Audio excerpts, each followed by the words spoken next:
said, okay, we understand how the game goes in the country, but this time around, we are starting very early because our elders used to say when the young child falls down, it looks fun. But when the adult falls, it looks bad. Why is he looking bad? Just to look the cause of his falling. So we identified the reason why we were unable to capture the power this time around. This is why we are starting very early to correct those mistakes so that we can take it back from those money bag politicians. Take it back, action. Take it back, action. Good. So the third point is the purpose of the meeting. The purpose of the meeting tonight is for us to recognize him and for him to recognize us. He has been hearing about Athens. So a lot of people have been telling that Athens we are like the village.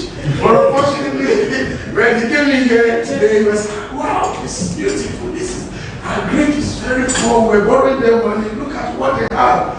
I said to him, good. Why we are taking you around Athens, Greece, is for you when you get there, you know what we decide. You know what Nigerians are yearning for. So that you don't tell us, oh, we don't have the resources, oh, we don't have the money. We don't want the same excuses. So we really appreciate that he is going to deliver. He's going to do what has promised us that he's going to do. So the fourth point is he's going to give us the presentation. He's going to discuss with us on the manifestos of AAC, the plan, the agenda, how we are going to execute, then the next plan, the next action plan, and our next plan of action.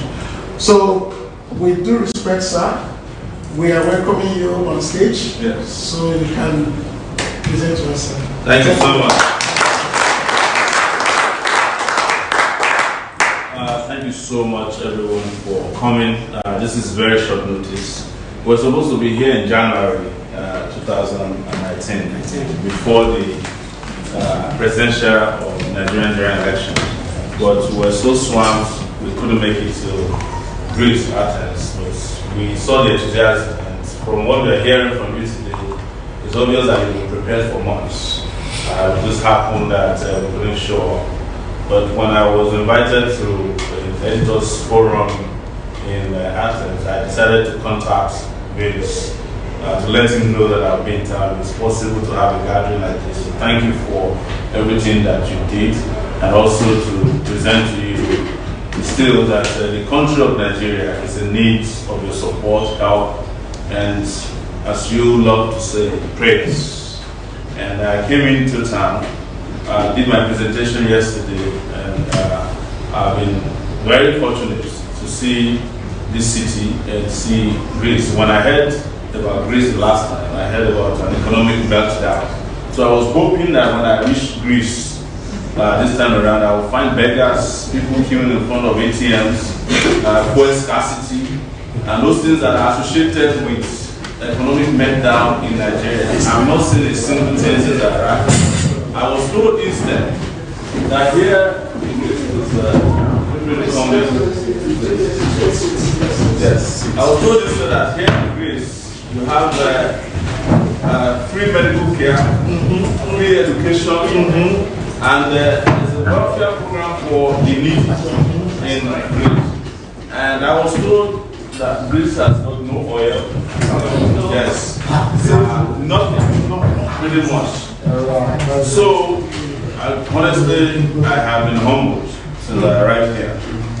And in standing in front of you today, I don't want to sound religious, but remember that Paul came to a place called Corinth here. And when he came, they asked him, what have you got to tell us that is new? Because you've been repeating the same thing all over all these years.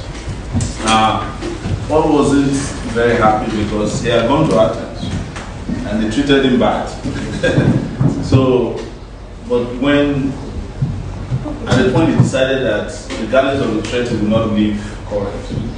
And I think one of the biggest churches that was built in his memory was built in Corinth. I say that because of the way Nigeria is. Anytime you meet Nigerians, as Vince told you, they will ask you, what is it that you have for us new? Do you have money? Do you have land? Do you have anything to promise us into the future? And even when you tell them that there's something bigger for the future, they will still want, in some cases, instantaneous gratification. And this is not only the youths that are doing it, older people are even doing it.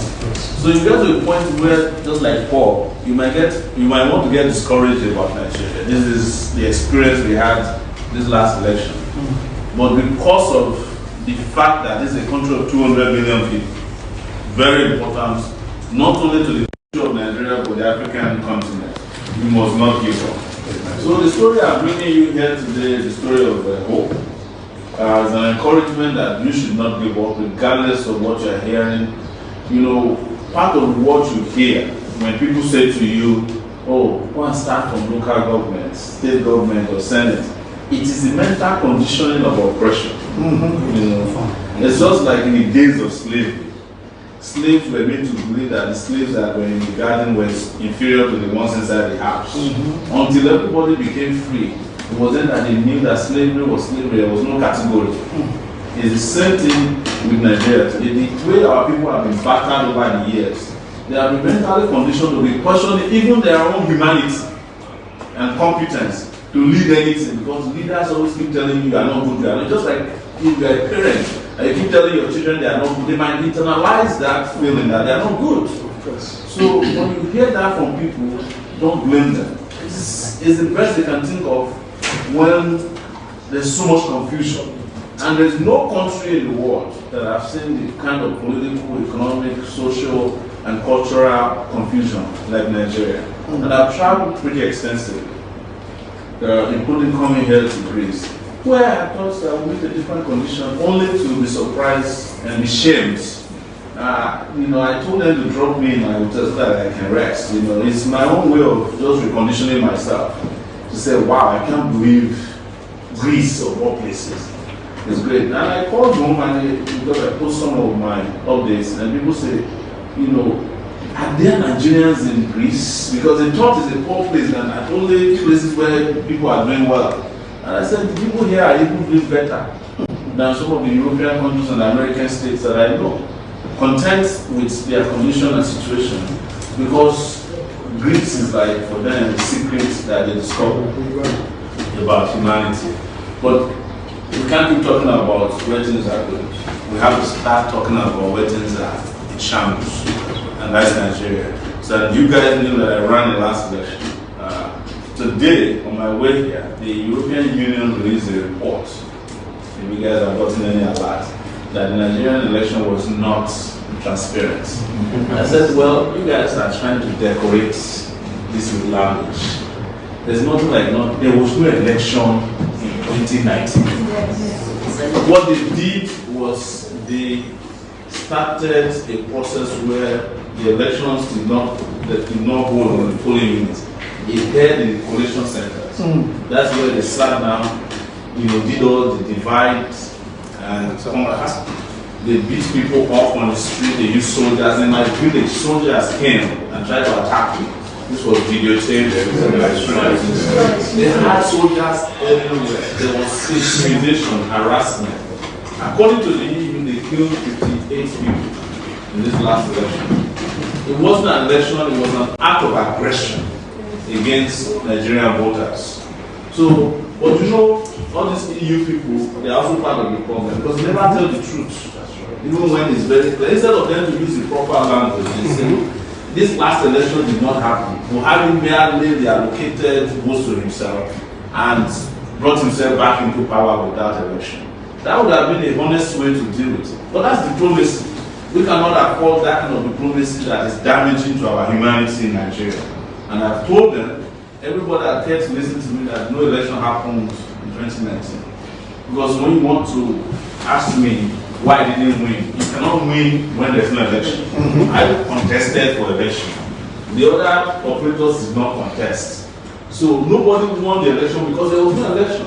You cannot go to a football competition that's popular with the soccer games and claim that somebody won when there was no kickoff. There was no half time.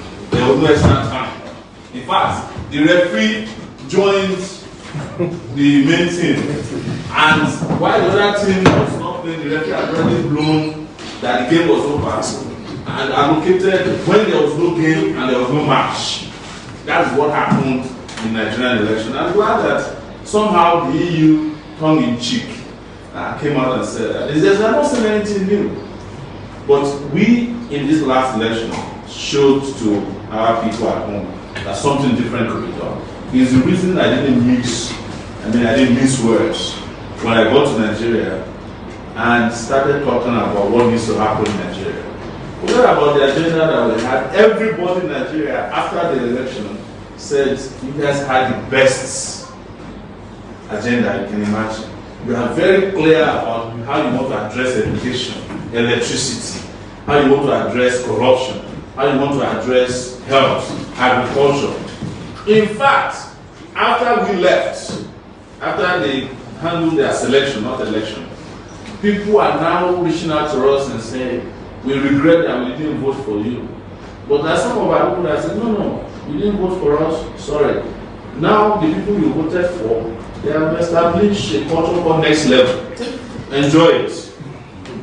But I don't belong in that category because a lot of people could not even go out to vote because they were already intimidated. If you guys remember, President Buhari declared a shoot-aside order the day before election. So a lot of people look at it and say it's not even worth it to go and die for an election when the president of the country had already ordered the army to shoot anybody aside. And that was exactly what the army did. They were all over the place, zombies, running Joro, as Fela would say. When I confronted them, they were ready to shoot. You guys saw it on the video. So I told them, I said, look, I am not going to be intimidated this man. Till today, they are in possession of my drone that I used in monitoring the election. The Nigerian Customs seized 4 of our drones that we brought into the country to monitor the election because they knew that we'll be able to capture electronically some of the rigging that happened. And a lot of people did have evidence of rigging that happened. But it doesn't matter anymore in Nigeria. So while we finish the election, we change our tone a little bit. If you have heard about it, we say revolution now. The reason is that except there is some form of revolution in Nigeria, even an election can never happen again. If there is no upkeep, a shake-up of the system, you are not going to see these people relinquish power. Anybody in their right mind who is deceiving him or herself that people who are in power today will relinquish power, you are wasting your time. The nature of power is the only vehicle that has ever been designed without a reverse gear, except this is superior power. And the only superior power that Nigeria needs to exhibit is the people's power. And in coming to you today, I want you to understand that we can make it happen. There is no reason why anybody should give up hope on Nigeria. The reason is that the people that are in power are in a minority. In fact, the people that have been in power in Nigeria have always been in a minority. Nigeria, since 1960, has been managed by the same set of people. This Buhari you are saying, he was around in 1960. Obasanjo, they were around in 1960. Yes. They were the ones who caused Nigeria's civil war. Killed as many as 3 million people. Went and started bulldozing politically, left, right, and center. Every time Nigeria had a chance to move in the right direction, they will come out, jump out of the bush, and move it in the wrong direction. That is why in 2019, Obasanjo was recommending Atiku, who he had written about in his book. Called the radicalist called Atiku a bastard, called him a thief, called him a saboteur and a traitor. And then he jumped out of the bush in 2019 and said that Atiku is the only one who can save Nigeria. The reason is that these leaders are only about their own personal interests. They are not interested in you, they are not interested in me, they are not interested in the future of our children. Some of them are even so wicked, they are not interested in the future of their own children. And it was part of the reason. I apologize if I'm not speaking exactly how you expect, the order, because I'm really disappointed sometimes, and I speak out of, my heart. It's part of the reason I refuse to visit any of the past leaders during the election. even though people were encouraging me that you just go and play diplomacy. I said, how do I go in front of Obasanjo and be diplomatic? Do I see him and say, Baba, you are the best? And then I prostrate for him. It's not possible. You know, if I go in front of people, I'll be forced to speak my mind and say, you destroy this country, sir, and you don't deserve to be free. You know? And people said to me, oh, don't say that you will jail them because they will gang up against you. No. They need to know what will happen exactly to them when the right people win election. If you go into meetings with them, you have nocturnal conversations with them, and you give them assurances that gives them the impression that the next generation of Nigeria or Nigerians will be ruled by them remotely, they will take that as an oath. I will not go into an oath with people who destroys my past when I know that we need to guarantee a better future for our children. So, and that was what was the driving force behind our campaign. It was the reason why we were broadly accepted, even though initially people didn't understand who we were. And people kept saying, we don't know you, we don't know you. But let me tell you, when they say they don't know you in Nigeria, it's a coded word for how we got money. Yes. Yes. It is. When you keep hearing from people, don't know him now, it's a very coded word.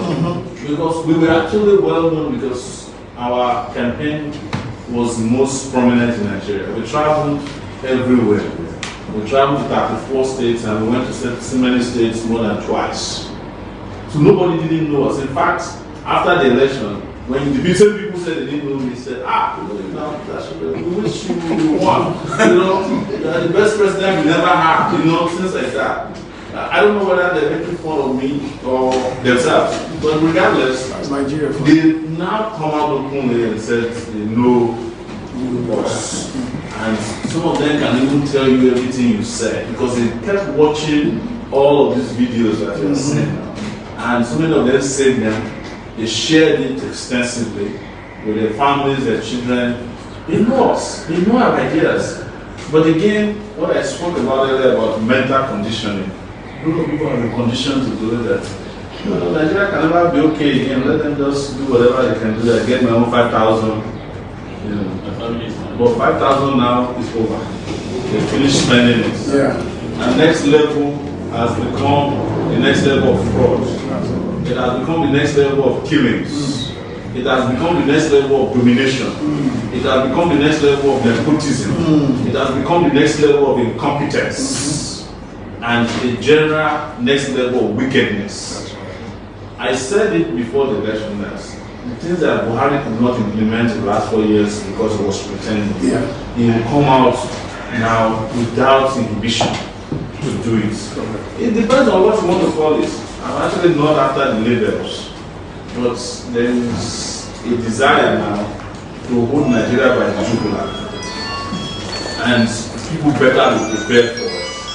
I was interviewed on BBC Yoruba service, and I said to them that Yoruba comes de passant. In English it means cane or whip. So everybody should lay out their backs because if you get to everybody, this Buhari's second term, we have not even started the second term yet. The country is reeling in pains. The country is reeling in insecurity, hunger, starvation, name it. In the history of Nigeria, the level of migration outside of the country in the last 3 years that we are witnessing is unprecedented. Even people who won the election in this last election in Nigeria, they are writing migration exam to migrate to Canada. Yes. Senators, House of Rep members are secretly writing exam to get Canadian citizenship while they are in the National Assembly and the State Assembly. We are not making these things up. That's how bad things are. If people who are in government do not trust their country well enough, they don't trust the citizenship of the country well enough to stay in it for better or worse, then what happens to the regular poor people? So what we are here to do is not the lamentation that we all know about.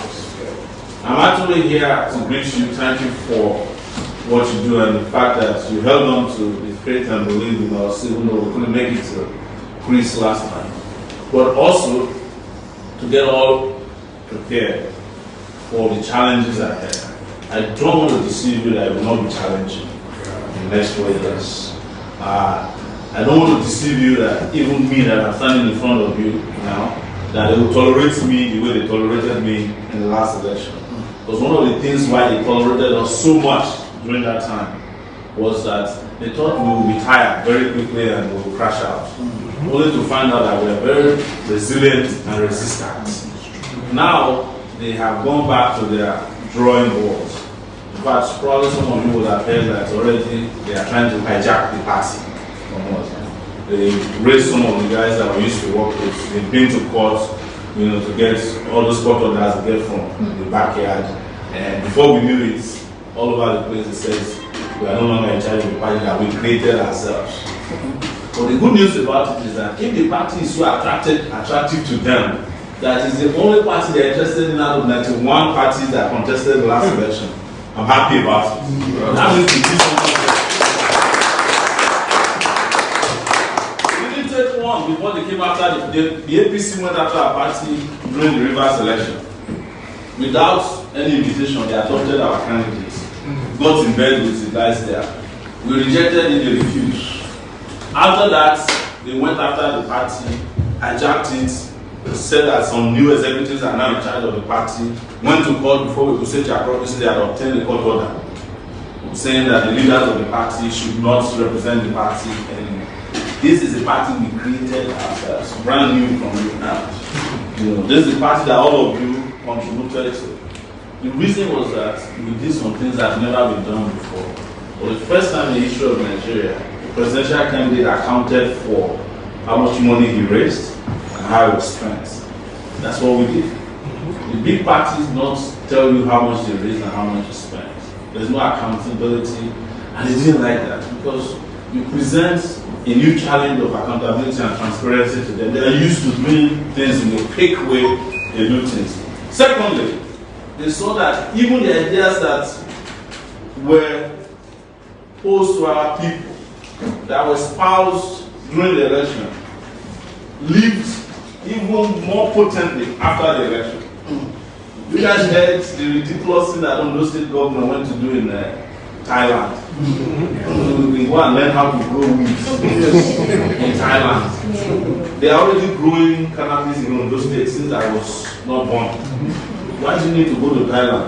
But they are doing it because it was an idea we brought, but they didn't want to give us the credit for the idea. So they packed the little money left in the state, traveled to Thailand to go and learn how to smoke Igbo.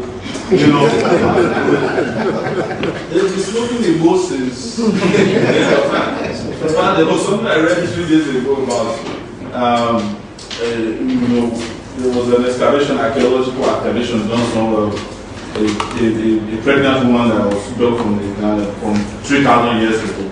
They found traces of cannabis inside the baby. So they have been using cannabis for medicine for a long time. And that's what we said. But when we said this during the election, what did they say? They started making fun of us. These guys are weed exporters. They want to export weed. They have no idea that we're not talking about smoking weed, which is being done already in Nigeria. We're talking about how to monetize a lucrative business for medicinal reasons. Now, the government carried himself to go to Thailand just to waste the little money that we used to pay salaries. You heard about minimum wage. It was our idea. Yeah. But they couldn't pay even the one that we proposed. They are paying 30,000. But we're telling our people that you deserve 100,000 and starting minimum wage. The reason is simple. There's no way a senator or president and his wife should be collecting maximum wage. And you that goes to work every day should not be collecting minimum wage of 100,000. A senator in Nigeria receives 14 million naira per month. A worker in Nigeria who has been working 9 a.m. to 5 p.m. receives 30,000. 30,000 divided by 14 million. You go and do the calculation. If you are receiving 30,000 naira per month, it will take you 37 years or thereabouts to receive 14 million, which is a monthly salary of a senator. They got another argument. the economists among them ran around, say, Sowore is saying something that will cause inflation. I took them to the cleaners. Why is it that the money you steal every year don't cause inflation? Yes, after the election, we detected that the Central Bank of Nigeria, 4 or 5 people there stole 500 billion naira. Yeah. They were discussing it on the telephone. We got the audio. They first of all wanted to deny it, but they knew who they were dealing with. That I have already done my homework, which is voice recognition homework. They had to admit to it, but they said it was a different conversation they were having. Imagine what 500 billion naira could have done in the life of Nigerians in terms of providing free education, healthcare, completing several roads that are completed. I don't want to take you into the conversation about roads. I traveled in Nigeria during the election every year. So many of you were praying for me. Anytime you see me in Gombe, Adamawa, Taraba, that what is this guy doing? Is he crazy? I went to see Nigeria for what it is. That's why I did all those trips. Nigeria is ungoverned territory. Nigeria has no government. I'm sorry to say. I'm telling you, some of those roads have not been touched in 20, 40 years. They have been trying to construct, not construct, but refurbish Ibadan Lagos Road for 20 years. They have not been able to finish it. They will finish one side. By the time they finish the other side, the second side is deliberate. Yes. You don't want to talk about healthcare. You don't want to talk about schools that we saw in the process of travel. You don't want to talk about the opportunities that have been lost, abandoned projects everywhere. And you don't want to talk about the fraud that Nigeria represents. The partition of Nigeria in a way that where there are no people, they will have several local governments. Where there are people, no local governments. That whole federation scam. And that was why I was confident enough to tell people when they said, let us do restructuring. I said, first and foremost, when you want to restructure a country, you abandon the constitution that is a fraud. Yes. The Nigerian constitution, the 1999 constitution, is the most fraudulent document that exists in the annals of Nigeria. It was made by soldiers, military guys who were living power. And they wrote a phrase there, we people of Nigeria. There was no person in Nigeria that was part of the making of the constitution. And when people cannot make their own constitution, the constitution cannot be a living project or a living document, because the life of the people was not breathing. Was not given to that particular document. So to start with, I said, well, restructuring is fantastic. I believe in it. Any country that has existed for as long as Nigeria has existed, it's like a car that you bought. It requires fixing. You need to change the chassis. Some places change the tire. Some places you need to change the engine. In some places you need to jettison the car and buy a new car. And in Nigeria's case, Nigeria itself, ladies and gentlemen, was set up as a business by the British. It was actually set up by a company known as the Royal Niger Company. Yes. And the idea was that the British wanted a place where they could do business. And Nigeria was their outpost, just like several other African countries. Until Nigeria becomes a nation, Nigeria cannot serve the interests of the people of Nigeria. But Nigeria will not become a nation because we are shouting restructuring, because the people who are proponents of restructuring are the same people who have been restructuring Nigeria into their pockets. Yes. If you give them a chance to restructure Nigeria again, they will divide it amongst themselves. The restructuring Nigeria needs has to do with a very, very radical restructuring, and it needs people who are radical enough to take on the antiquated, old, wicked, corrupt system. Tear it apart. Look at these leaders in their faces and tell them to their face that Nigeria does not need you anymore. Nigeria needs to move in a different direction. The ones that need to be confronted will be confronted. The ones that are corrupt should be sent to where they belong. There's no reason why Nigerians should be worshiping people who destroyed Nigeria on a daily basis, whereas innocent people that stole chicken are languishing in prison. The likes of Babangida are staying in a 50-room mansion. in Niger. In Niger. Obasanjo is staying in another mansion in Abeokuta. Abubakar is staying in another mansion in Niger State, in Mina. All these terrible leaders, they need to be sent into oblivion. And if you are in doubt about this, Greece here is an example of where a young person came from nowhere. I was told that one of the first things he did was to remove the police that were guarding all their corrupt leaders and put them back in the police force, saying anybody that is rich cannot have more than 2 police. Before you knew it, Greece was able to pull itself out of an economic recession. But in Nigeria, the more wicked you are, the more policemen you have. Even garage clubs in Nigeria, they have policemen, 5 mobile policemen, 6 mobile policemen guarding them. When I was running for presidency, I applied for police protection. They said they can never give me. But they called me aside and said, if you are ready, we have the special one. I said, tell me about the special one. He said, well, do you want 1 deluxe bus in front and 1 in back? I said, yes. He said, this is the amount.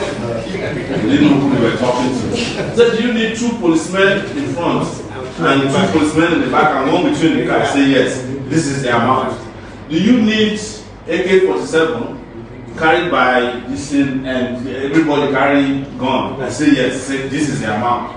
Do you need AK-47 to have 2 magazines or you have 1? If it is 1 magazine, if I keep that back home, when we don't shoot finish, we don't leave you with that. I say yes. This is the amount. There's a black market for security. You can pay for it, but the ordinary people have no protection in Nigeria. That was why we designed our own agenda and called it Spicer Heat. You know, and security was the first item on the agenda of our Spicer Heat program, and which is followed by power. We said it during that time that without power, electricity in Nigeria is going nowhere. You don't need to tell a primary school student about it. Do you know that 3 days ago, Dangote was now saying that for the past 18 years, they have not been able to put in 1,000 megawatts of electricity. It was comparing what Egypt did. Egypt has done almost 20,000 megawatts. I said, Dangote is stealing my ideas. This is what I said during the election. And we talk about infrastructure. Nigeria has massive infrastructural deficits. There's no connectivity, there's no integration. So how do you get from point A to B? At the point that we are supposed to have had a train, fast train moving from Lagos to Port Harcourt and to Maiduguri, they are still trying to construct the second Niger Bridge. And without completing the second Niger Bridge, they are advertising it every day. Everybody goes to visit the second Niger Bridge. The pillars there, as if it's mega. I said, why don't you guard them complete the bridge? Let the people use it and stop going there for pilgrimage. Stupid people.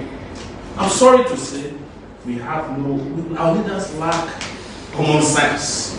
But it is because we have not gotten strong enough to confront them and tell them and challenge them and say enough is enough. And not being enough means that we might take extraordinary measures, like they did in Sudan, like they did in Algeria, they did in Tunisia. Because when you push people to the wall, they are supposed to turn around and bite you back. But in Nigeria, you push them into the wall, they ask you to give them digger. They'll be digging into that wall. And leaders have become used to the fact that no matter which direction you push Nigerians, they will endure the nonsense. And then they'll turn around and be calling you Rankadidi, praising you. You go to every church in Nigeria, the criminal sits in front. You know? Church even has become business. Mosque has become an economic business. Because why? There's always a correlation between poverty and religiosity. Even the people that gave us religion, they are not as religious as we are. Yes. Yeah. Yes. So if Paul came from here, why is there no church in every street in Greece? I've not seen any church except on top of the mountain we went to. Yes. There's a small church there, you know. Yes. And do you have on every street? It's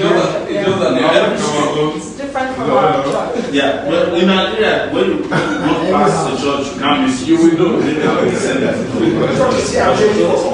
Yes. Well, don't let us even go the side of religion, because the pastor also came after me during the election. I'm always constantly criticizing their way of life. I cannot understand why.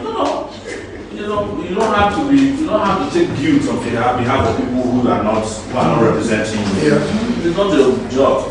I don't understand why people are so poor in Nigeria. Pastors are flying jets around. People who come to church cannot afford to go to universities run by the church. Yes, it's a contradiction. But again, we are not here to preach. I've been invited to church tomorrow, so check out this tomorrow. But ladies and gentlemen, without boring you, one other thing I want us to do before I sit down is also to engage. You've probably seen politicians come around, talk. We are used to them. And then when they leave, they do a different thing. And they don't listen to you, they don't hear you out. Even when they listen to you, they are always like, I'm in a hurry. Tonight, we may be in a hurry, but I would love also to take questions, take comments, suggestions. It is through the questions and comments and suggestions that we can figure out, like Bill says, what's happened before. But I can tell you categorically that I don't have much to reveal about why we fell. Because the rules for elections were not met. The conditions for elections were not met. So I do not accept as a candidate that I lost an election last time because there was no election.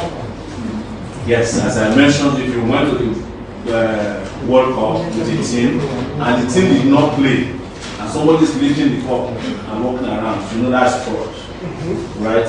And that's what happened in Nigeria. I believe very strongly that if Nigerians were allowed to exercise their franchise, during the last election, if they were allowed to vote without intimidation, without harassment, without the fraud that attended the 2019 selection, we would have had a different result today. And I'm sure that Nigerians are tired of this set of leaders that we have now. I have no doubt that Nigerians are tired of Buhari. Even at a point, his wife was tired of him. So why would other people not be tired of him? One last thing I will say, which might be a little alarming, is that Nigeria doesn't have much time left. Yes. If there is any time I am scared about Nigeria as a united entity, whatever you want to call it, it is this time. It feels like mentally a lot of Nigerians have left Nigeria. And if they keep managing Nigeria the way they are, if they keep driving Nigeria on this rough road, it's a matter of time before the container at the back detaches from the trailer motor that is driving Nigeria. And you can imagine what will happen. I hope it does. It's my hope that Nigeria remains a united entity, but only on the basis of justice. If we continue to have an unfair and unjust country, nation, managed by the enemies of the people, it will not continue for a long time. So I am scared. And I have to say this about Nigeria. I think a lot of people are tired of Nigeria, the way Nigeria is now. And a lot of people, things can happen. The only option we have is for us to start right now to head in a different direction. This particular direction is leading us to nowhere but the Atlantic Ocean. Something we have to give. It's just a matter of time. Things continue this way. And this is the first time in my adult life, I'm 48 years old, I'm genuinely scared about Nigeria. I was around when June 12th was annulled. I was scared, but I was never this scared. And, I was behind Abiola. Even when Abiola died, we were worried that his death would lead to the disintegration of Nigeria. But he didn't. But this time around, the cleavages have widened up because of class inequality, because of poverty, because of ethnic injustice, because of domination, superiority and inferiority complexes clashing, and the unorthodox way of government that Nigeria has adopted. So there's the last thing I want to say, because I've been holding it in my mind, but I have to say it so that my mind can free up too, that at least I express this to my fellow Nigerians that I met you here. So on that note, thank you so much. And I want to thank you for just joining us. Thank you so much.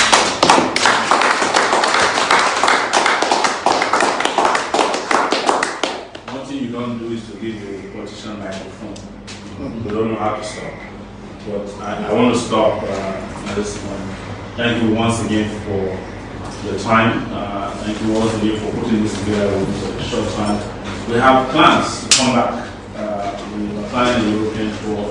This will remain a global movement. We don't want to run another political party of the way they run it now. We want to have a movement so that our agenda, our conduct, our characteristics are distinct and different from the ones that we are used to. As though we don't hide our feelings, we don't hide our position on issues, and we hope you two will continue to hold your own very strong. One other housekeeping I need to do is that we hope that you will set up your executives as soon as possible here, so that we can recognize the group here, and whatever you need from us, you should feel free to reach out to me or the leaders. This will be in possession of my contacts. And as I travel around the world, we'll continue to make sure that whenever you need us, we will stop over here in Greece. One thing you should know is that there are 20 million Nigerians outside of the country. 20 legitimate. 20 million. Yes, that's bigger than a lot of African countries. We are so strong that at this point, we are contributing more money to the Nigerian economy than even Toy through remittances. But nobody would even allow us to vote. Part of our agenda is to force diaspora voting rights on the government of Nigeria within the next 4 years.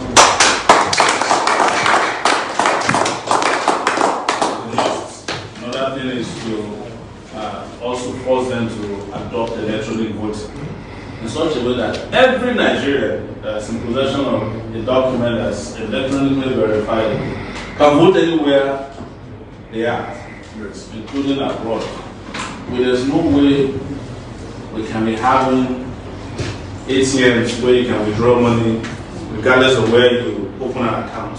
You cannot have Nigerians vote wherever they might find themselves. It is our inability to vote transparently that gives the likes of Buhari an opportunity to do this criminal acts that they did in 2019, which is what we call election. So, thank you once again. I just wanted to make this clear. AAC, take it back. AAC, take it back. AAC, take it back. Take it back. Action. Take it back. Action. Take it back. Action. Great. Thank you very much, our official president today. I would really appreciate all the manifestos, 10-point manifestos of the AAC that you have really given us all the details what AAC stands for and what we have for the leadership goals. So with these notes, we have come to the comment section, question and answers, because without some questions, there is some secrecy that I believe that you guys should know. And there are some information that you might have heard somewhere that you will need clarification from him directly.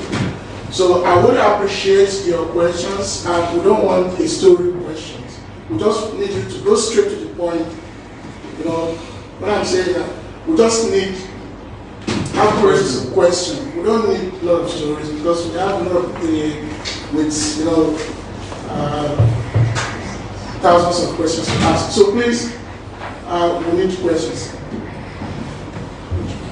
Question, right? Question and elaboration. Okay, sir, please. Your question. Yeah. Thank you, Mr. President. I am the chairman of Nigeria's diaspora, Greece. Neither. It's a pleasure, meeting you here.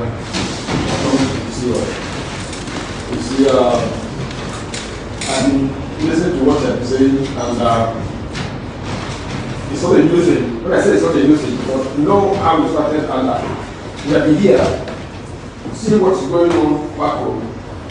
Good thing you're here. What I'm saying now has to do with us.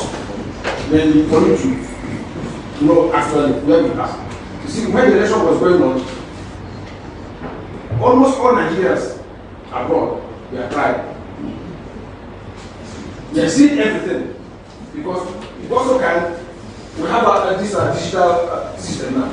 So nothing, could I say, was hidden for us, But we continue crying for the fact that we couldn't do anything. Our hands are in tight now, and you somehow mentioned some of them. And you know what you have been doing, trying to tackle the monster back home. And we know why we couldn't move forward. But with you, mind you, apart from you, there's another diaspora, that tried like you to do something, and you couldn't reach anywhere. And after the whole thing, he came back to Europe. We were together, through interaction. We try to analyze this. Do the thing we're here now. My people like him, we need them. Yes. I mean, we outside. Yes. We need them to make our voice heard back home. We need them to work to reach our people. You are here in Greece. I'm going to use the example of Greece. Greece is something today. It's because of their voice. Worldwide, when they talk of the Jews, the next people we talk of are Greece. They manipulate their system from outside. You talk of the voting rights. I would like you to take it up within these 4 years. With just ones, we have been fighting it. I've been saying it, trying to see how to make Nigerians get their ID, national ID, and make it possible for them whenever things like that happen. We don't take it as a personal something, because we know that the federal government names it, they are playing games. Then they don't take it off themselves to make it available to people. Although it will cost us, but we know the importance. And this opportunity to let you know that when Nigeria is bringing it, let everybody try to lay hand on that, because that will give you a chance to do whatever you want to do with people like this. Because without your voting right, without your ID, we are still nowhere. And this is what the Kamas are using in order to suppress you and me without having any right. We are here in Greece. We know what Greece do. The university, everything is being built by Greece in diaspora. And there are people talking. This problem they are hard now. Before the whole thing started, this young guy that came in had a bargain with Greece abroad. Try to make this easier for them. And immediately they come in, their problem is solved. You say it, how voting stop because of this young guy? Because it's a young guy and that thinks ahead of time. I have all the big guys. And he will come back. This election, they will take a time. You know how he will touch them. And then somebody will go for him. Just like what have been doing, coming just now, somebody who started, have not been a senator, have not been nothing. Just from nowhere, like you. He made it because they don't have and come down to the base. And this is what you are doing. Have you seen any of those big guys coming to see you? No. Just see a person there. This person, you be your next president if you know what to do.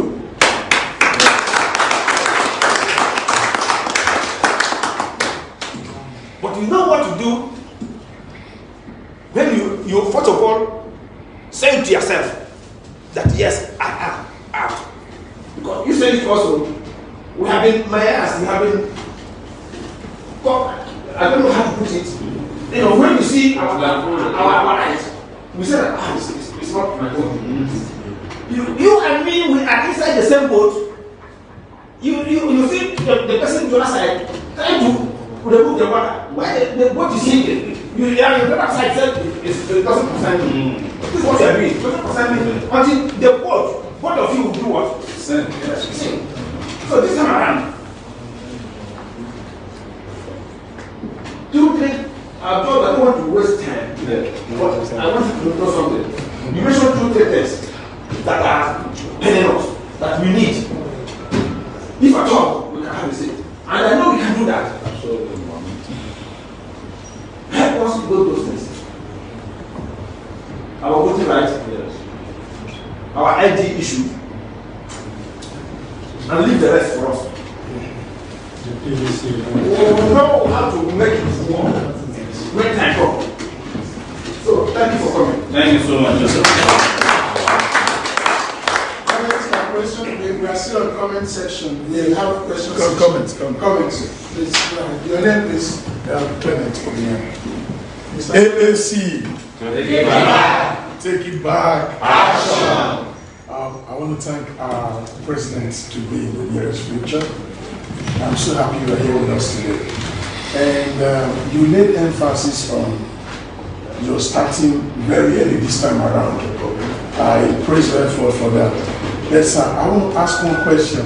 Let me just ask a word of advice. I think it's better because most people back home, they've been waiting on you to see, and I don't look, I'm not in Nigeria. Sessions like this back home, since the election is over, it's not good you just relax and stay back. It's good you go back to them again, show to them, because I'm from Benin. Yes. I know how those boys went going to the villages, and people asking them, give us money, if you don't give us money, we don't support. I think this time around, it's good we start early too, to begin to let them know. Let your presence be felt. Let them not feel that you didn't come out as a president, you just went back in, as some would say, you made some money, you took the money, you just relaxed back. So it's high time you come out, sir, and let them know that yes, we are starting. Or do we have any penalty? We don't have any penalty in Nigeria if you start now, begin to reach out to the people, sir. No penalty, and I've said that. Actually, I have to say thank you so much. We have been doing that. Those of you following, we saw the emotion. We have about 500 people after the election. On June 17, there was going to be a major protest, and it was led by the ANC to discuss the issue of electricity bill. It was one of the biggest problems that people are facing. They are not supplied with electricity, but they get billed for it. So we have been, I also went to, I think, Omoyele before I came. We had a lot of things set up for universities, and the impression that, oh, you make money. People say that because, like I mentioned, they targeted us after the election because they saw how powerful the delivery was. All the money we raised was about 160 million naira. We will not do one rally for APC, in Nigeria. But they were surprised that we could use that little money to have the kind of reach we had. And the whole next thing is Nigeria, when they hear figures, they think all of them came one day. They didn't understand. Some people didn't understand, but some did, and a lot of people appreciate us for doing that. That it took a year to raise that amount of money, and the money was in little droplets, but we managed it very well, and that was why we were able to also give an accounting of the money that we raised after the election. But I'll tell you, a lot of people spend money without giving it to us directly. They send money to their villages, they set up offices. And I should also inform you that in Benin City as we speak, some of our people have started a soap making group. They teach people how to make soap. A lot of projects are coming up. Some of our people have paid wide fees of refugees in various states. A lot of programs, philanthropy. My own position as leadership is that, yes, you can do philanthropy symbolically, build schools, donate chairs. But what will eventually solve Nigeria's problem is not individual philanthropy, but responsible governance. Yes. That's what's going to. So we must make sure that we run a country run by us that can build schools, not to be donating 5 chairs to the school. We need thousands of classrooms in Nigeria. We must build it. We need thousands of highway, we need train lines. No individual can donate trains to a country. No individuals can really donate highways. It's government that should do it. So changing the government is a bigger priority for us than philanthropy. But we encourage those of you who want to do philanthropy, do it through AAC, Takeitback. If you want to sponsor people, or you have even employment, and a lot of our people who followed us this time around who need jobs, so that when we are doing the next election, they are able to contribute even to the election. Nobody has been able to raise money in Nigeria to run for election like we did, the one we did. It is because Nigerians believed that these guys have a different. Otherwise, Nigerians will wait for you to come and give them money to vote for you. In our own case, they were sending money to us. We were in a police station in Mushin, and I think they showed it.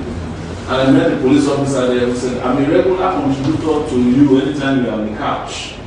He was telling their boss, he said, don't touch these people because these are the people who are going to liberate Nigeria in the future. Because I'm tired of wearing this stupid uniform. I'm collecting 200. He said anytime they go out and they collect money, he doesn't share with them.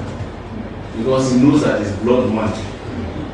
It's the same people that have nothing to you, force them to give you money. There's no way they will get home and be happy with you. No. So anytime they are causing the cost will follow you. So when something terrible happens to you in the future, just know it's the 200 naira you are collecting from, you know, what the Yorubas call Agbanawo Mary. You know, you are collecting from somebody who doesn't have. So it must affect you. So everybody donated to us. People were donating 1,000 naira. 200 naira, 500 naira to our Zenith Bank account. A lot of people donated through GoFundMe. A lot of people sent us money through our state chapters, particularly in those states. We had a lot of support of people who directly funded their local governments. So the activities are going on, and it is part of what we expect you to do when you organize enough, whatever you want to do. But centrally, it is focusing and building a movement that can wrestle power from these people that is going to eventually save Nigeria. Thank you. Thank you.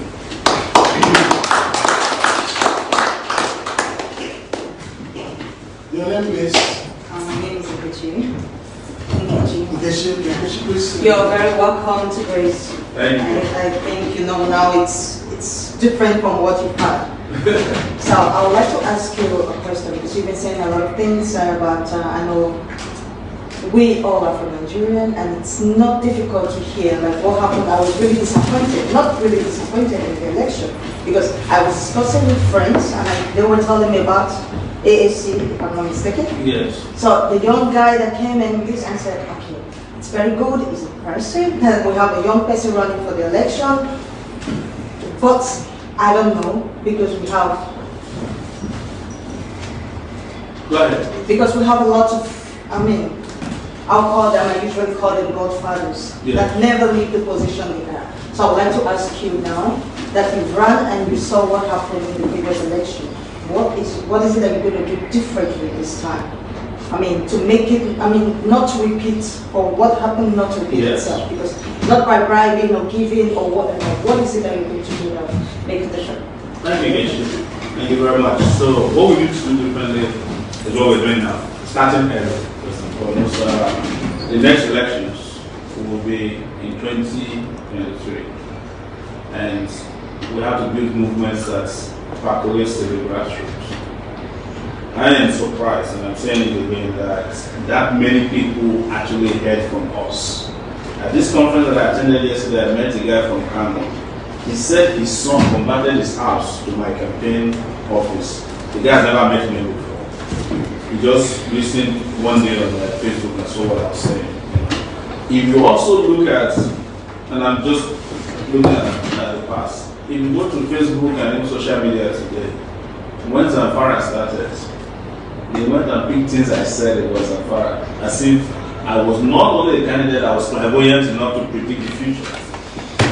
And they caught it and put it there.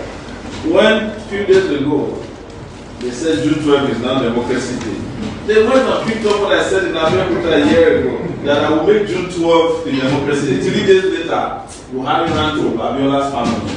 Suddenly they packaged GCFR, for all of them, just so that they will steal that idea.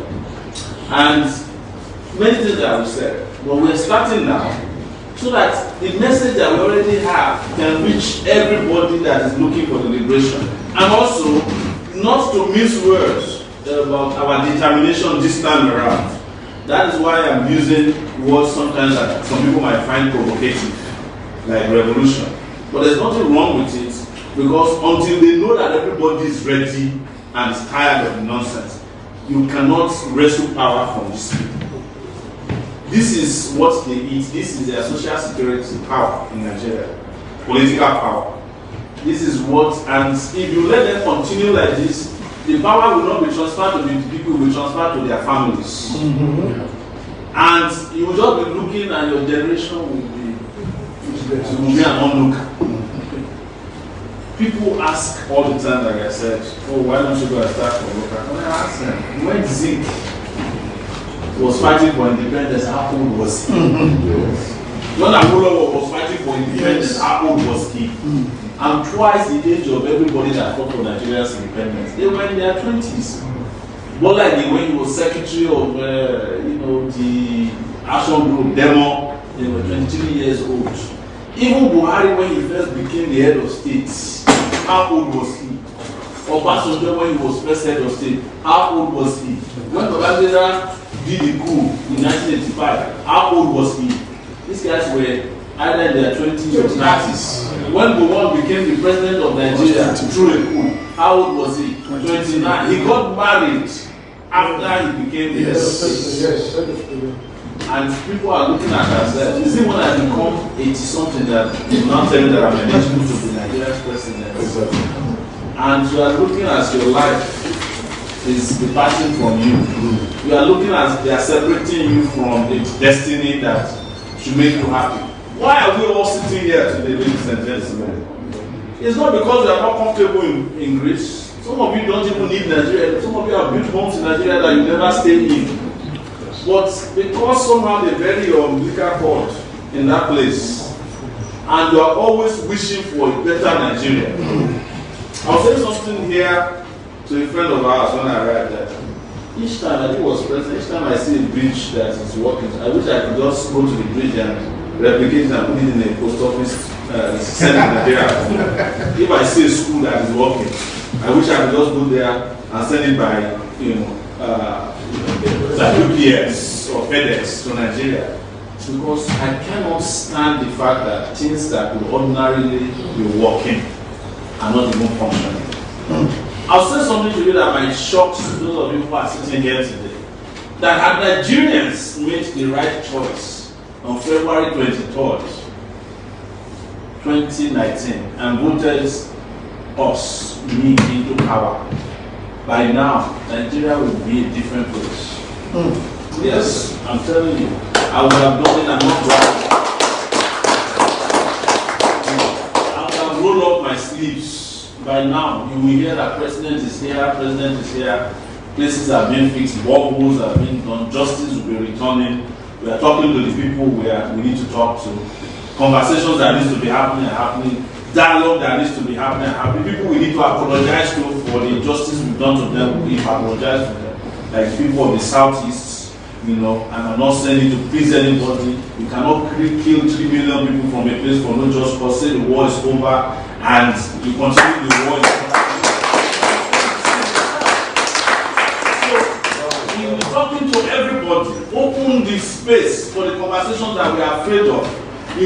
Open the space for the country that places that people are afraid to go to. They will be able to go to the place. And if the criminals that are perpetrating the crime in Nigeria know that there is no support for them in Aso Rock, they will pack and go. Of course. Yeah. Some people will leave the country on their own volition and never come back. I don't have to drive them because the policies of government will make it clear that day and night cannot be cohabiting. It's as simple as that. And I've never missed words about this. And that would have been the revolution we're talking about. Because suddenly, you can also come back home at the airport and no custom person is asking you for what you're doing for me, which is a disgrace. Or that there's air conditioning in the airport, it shouldn't take more than 5 days to restore it. Because when there's no air conditioning, somebody's actually removing the air conditioning. When the roads are not working, somebody has been given the contract and he refuses to implement it. But if they know that the president that came to power did not come through Godfather's, all the contractors will know that they have to relocate back to sites. It's as simple as that. It's just a general call. I will be the speech on the day.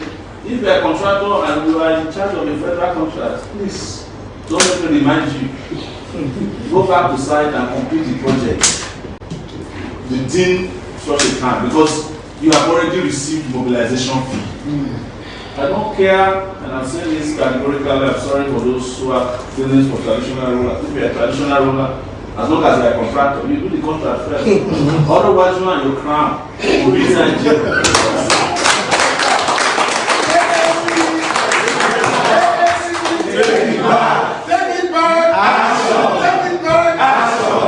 So these are things that becomes very depressing to me. The day Buhari was sworn in, I just couldn't live with myself.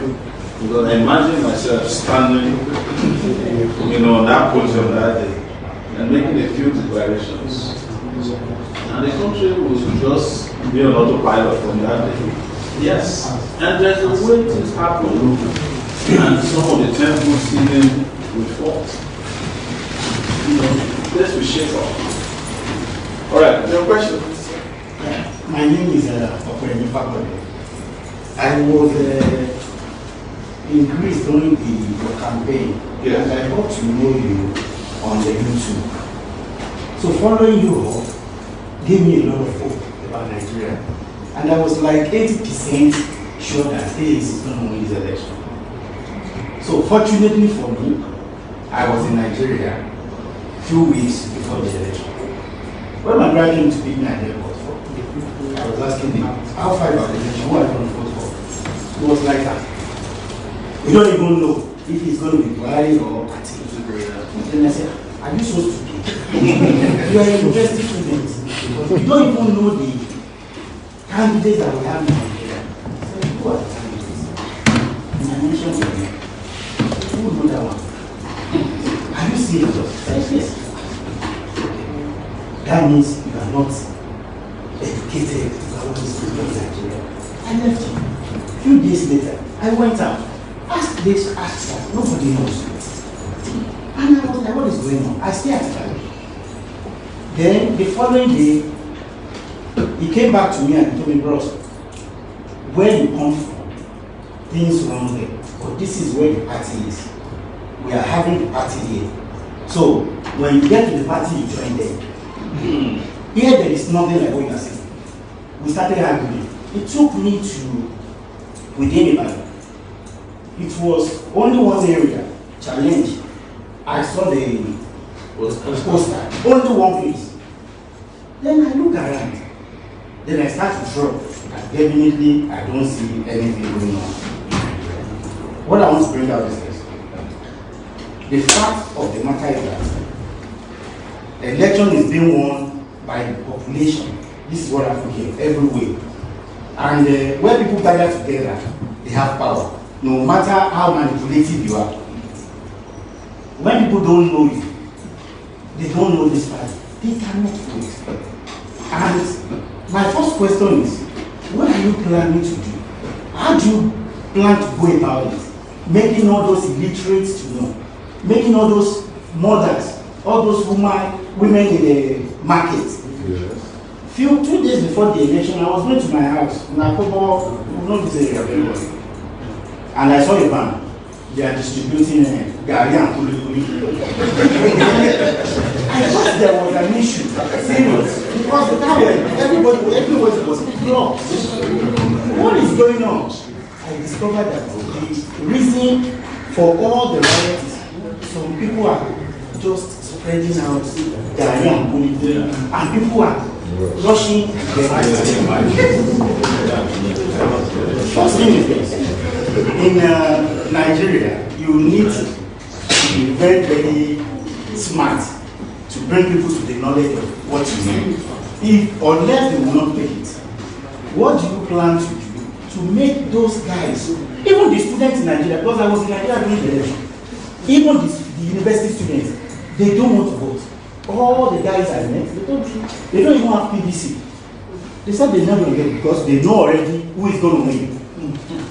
Everybody has dropped that hope that why voting, why wasting your time? So far you know who is going to win. Unless there is a way of addressing these people, bringing them to the knowledge of the truth, they won't be able to go or see the same thing with you. That's number one. Number two is this. Even this country that we are, when Ziza was about to vote and all this, he couldn't do it alone. After the vote, I know people here will be able to know that he had to form a coalition party with Anne Fighting. And at the long run, Chipra became the prime minister, and the other guy became the defense minister. So, one thing I believe brings the little people that know you not to believe you, that even me I doubt you, is why not forming a coalition party with all the youth? We have vibrant youth in Nigeria of your age that they have almost the same vision with you, and we believe that they too on various they can do so many things. If 5 or 6 gather together, I don't remember the votes we got. I was following 1.something million, I think. 1.3 years, I don't remember. Go ahead. So other parties too that they are used to, they get almost the same thing.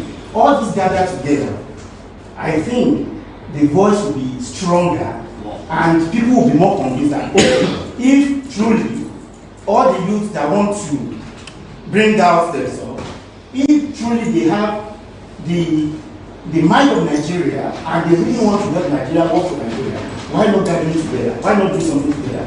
What are you going to do concerning that? Because we have youth now separated. It's different people in this room now if we are all together, or if we are 4, if we are divided into 4. The power will be lower. So, but if we are one together, it's going to be stronger, and you need this to fight all these useless people that are there. Thank you.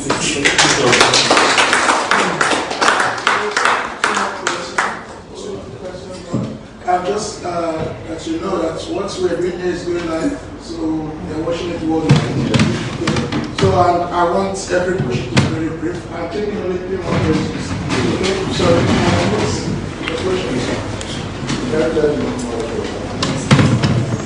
We can't hear you. Come forward, please. I'm known as Escape now.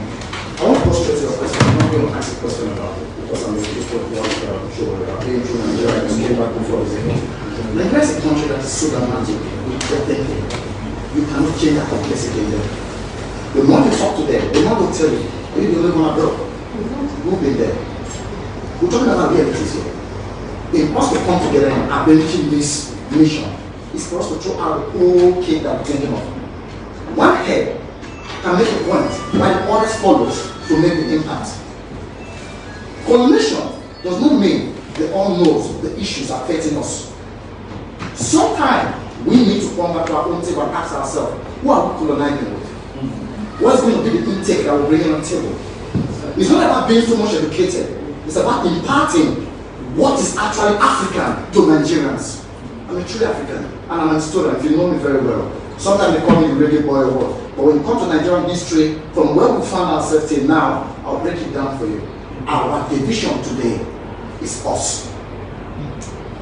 We should start telling us the truth. It's not about the north, south, east, west, or north. No. Nigeria is so dramatic that we can stand and tell me if the person in north eats okra and the person in south eats okra, we don't have a difference. If there's no light in north, there's no light in south. There's no road in north, there's no road in south. So let's keep all these differences and stop finding combination. What we need today is togetherness solution. We need a togetherness solution. No matter the tribe, no matter who is losing, no matter who is winning, together we can win those battles. I'll tell you, I graduated from Unijust 2001 when they had a just crisis. Okay, everybody was running better scatter. Answer Amefe Bori, he would tell about me. I was the only student that stood and said all Deltans must get home before I go home. And I rescued more than 140 students of Delta State getting to Asaba, to Ibori's hand. Meaning, it was not about what I'm going to gain. Let's fight together. Let's leave what is the blame now and find solution. This is just my little support to all the solution. Because take it back does not mean I have to ask you your problem. Our problem is our problem. Let's take it back together. And together we can educate more Nigerians. Because the Nigerian out there is the biggest problem. To tell them the truth, they will tell you, my guy, go sit down, what do you know? And this is the reality. You know what you change answer. You understand? Your brother is educated, yeah, he knows the truth. He knows that this party will go, but at the end of the day, you know something, you know. Then that's we move in family. Where come from? You don't go senator before, you don't go councillor before. All this was from the world. When they divide our money, so don't call party. So maybe we see ourselves there, join together, take care like that. You don't need to come and start saying this one I be coordination. There's no coordination. Together we take it back from now and forever. This is my stand. Thank you very much.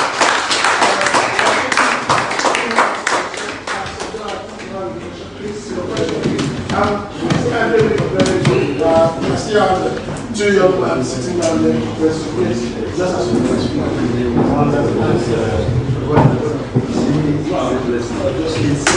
Pastor, we couldn't hear you.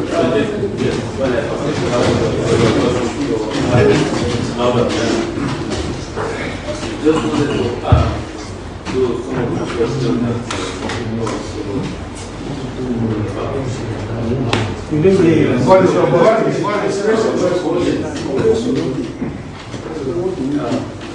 looking at the political environment in Nigeria, if Nigeria was to be a country where we said to an extent free and fair election would prevail, definitely it won't have been equal. Right? And when I heard you spoke, I said that it was different. That do we have the same ears in that country? Because I believe that the powers that be will not easily let it go. This has been for decades. For me, is it how do we involve in you? Because it is the you that really will be able to take this decision. The old ones, they go to the market to share carrying and all these things. You know, it is difficult to change their orientation. But we that are young, those that are even younger than we do, I believe the world, this world, you did not give me money. Just when I heard this is different. Just like the political party that took the land of grace, it was a young man, and he came out and he fought. He had no political inclination before. The man ran for the mayor of Athens years back and lost. But over time they went and built themselves into the country. So we have to involve the youth. Because to be able to get a revolution, not the old ones, the old ones are already comfortable. We have to mobilize the youth, those in the schools, those that I think they will play a very vital role. And also, just a question, when you ran, did you really think that you would win? Yes. But, yeah. So, and the name is AC. Yeah. I spoke to, I said, it's more pan-African. Do you think that is giving us more of a force in Nigeria to be cohesive in Nigeria? Because looking at the name, it's a great name, but is it what will help us to be focused? Because we know that there are fathers around this day, Ghana, Roma, and the rest. So maybe your response to the rest. Thank you so much, Pastor.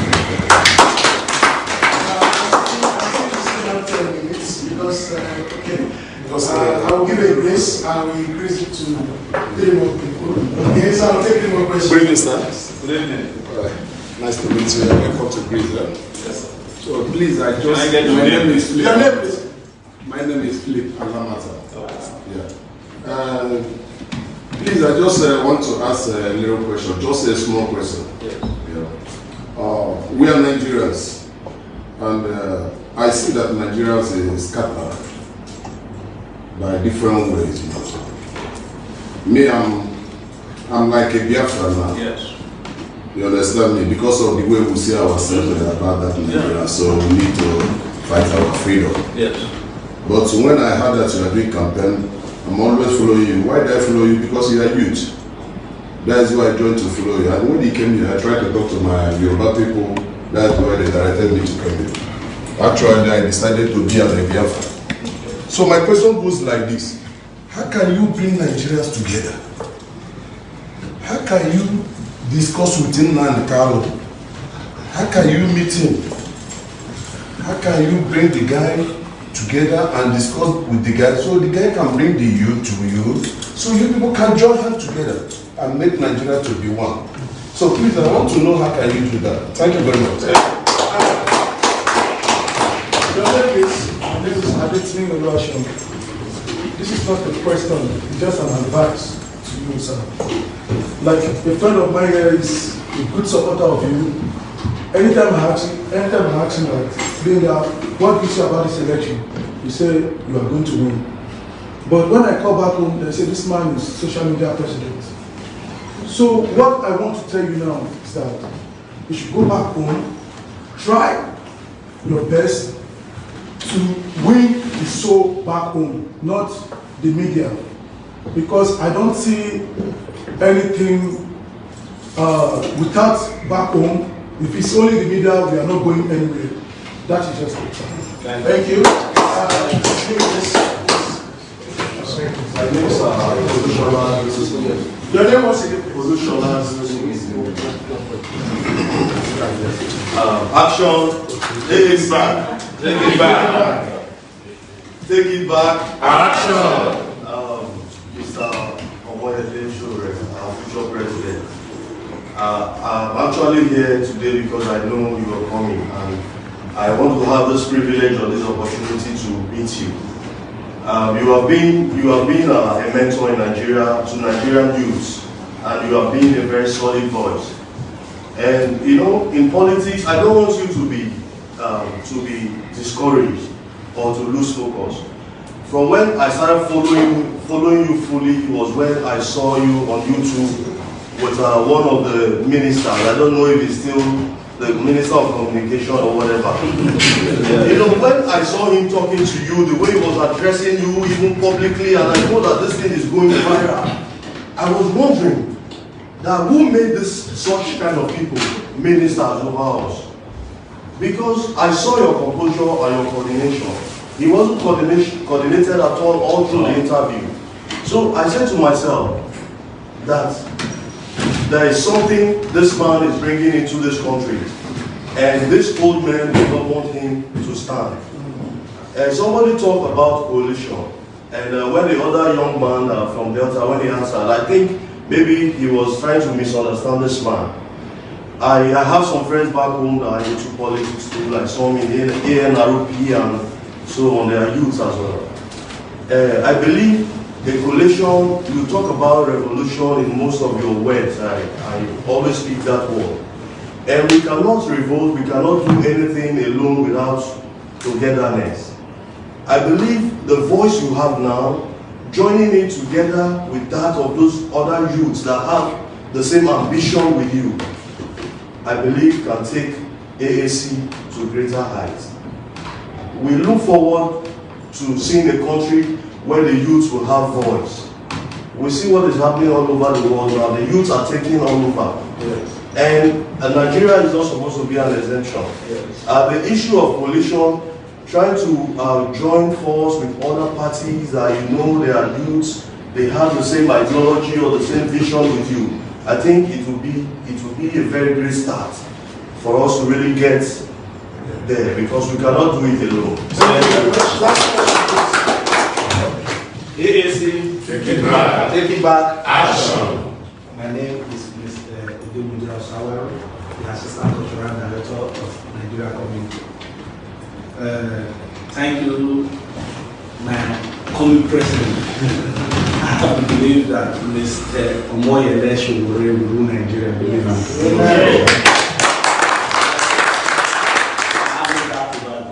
It will take time, okay?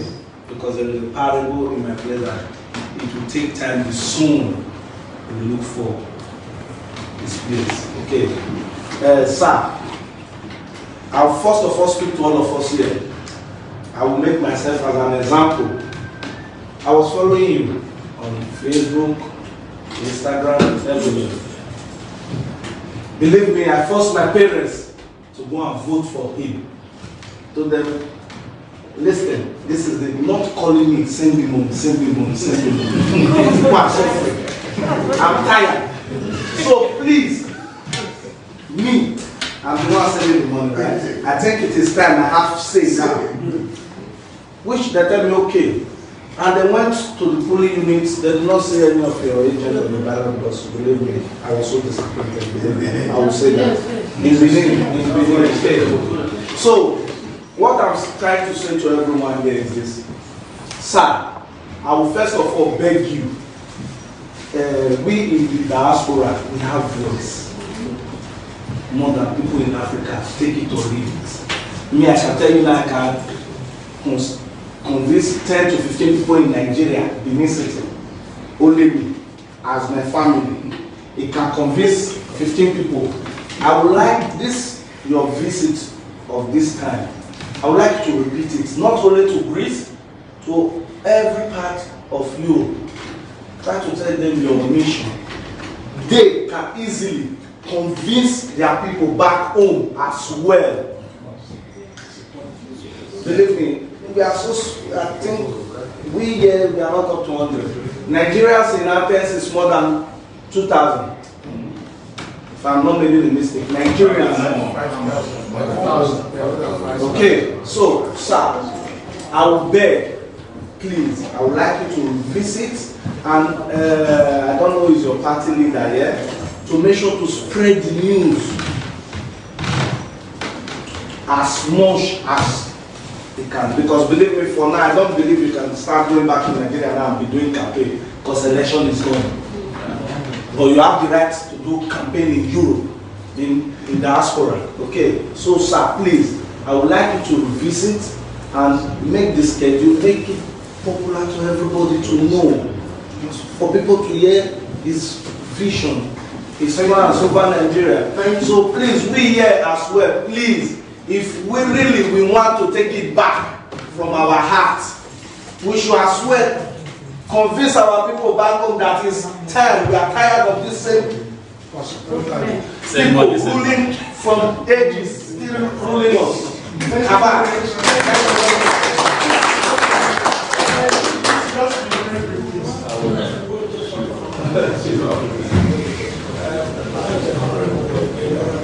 So we can't hear you, please. Because we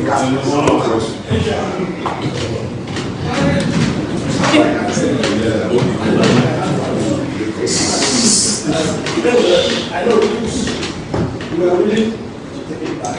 Because of course, as it's willing, we don't have what it takes. I believe today, before we can take it back, we have to find out and establish whereby we can subdue all the canals. All the canals. Then my advice will be first, I have to find the place of the always. But try and see how we can encourage a kind of a group where you can all these their sons or their, I mean, those ones you feel that they are intelligent, get close to them. Form a group with them. Let them be part of your campaign, whatever. Their children. Their children. Because this man, you have what it takes. You have what it takes. You have what it takes to get in contact with them. You understand? You might not get to that. You don't go up here, you can eject. Gradually, you can get in contact with them. As soon as you've got in contact with them, you can brainwash them. You can even on their brain. You can talk them against their fathers. Yes. What this modern world is talking about, you can't keep on following their old mentality. You understand?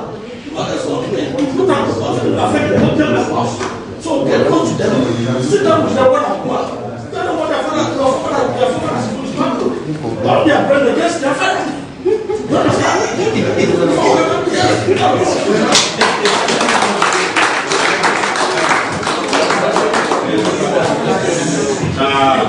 Thank you so much, everyone. Great communication today. I thought that I would be bombarded with questions, but I'm getting even more advice and comments that are very heartwarming. And I want to thank you for that. One thing I would tell you is that this time around, I went to the place called Nigeria. Before the election, I tell you, most of you think you know Nigeria, you don't know Nigeria.